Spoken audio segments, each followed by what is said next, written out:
One family had nothing left but the clothes on their backs after their house caught on fire last weekend. WECT's J.C. Caldwell went to the scene of that fire in Shallotte and learned today what happened just before the fire began.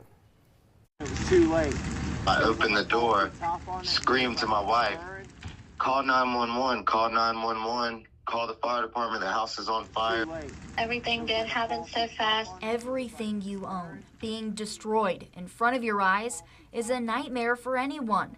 One that became reality for Sila and Michael High last weekend. It was Saturday night. All of our children were asleep. I try to light my propane heater that's on the porch. Flames start spewing from the propane tank.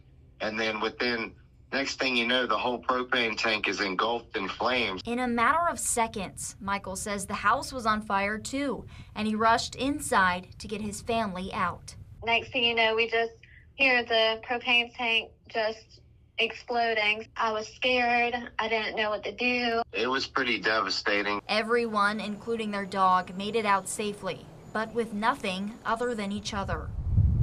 Although the official cause of the fire is still under investigation, I reached out to Shallotte Fire Chief Paul Dunwell, who says in general, propane fires are relatively uncommon.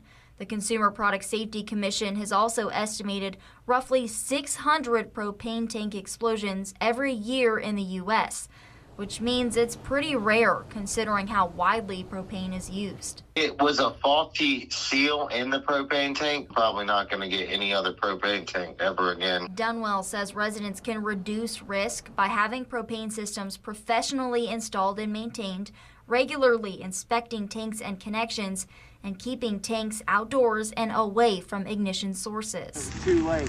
He says it could prevent this from being your reality. It's been rough. The High family tells me that the Red Cross was able to step in, giving them $500 to get some new clothes and food, but they do have to start over. If you're interested in helping them out, we have a link for you on our website.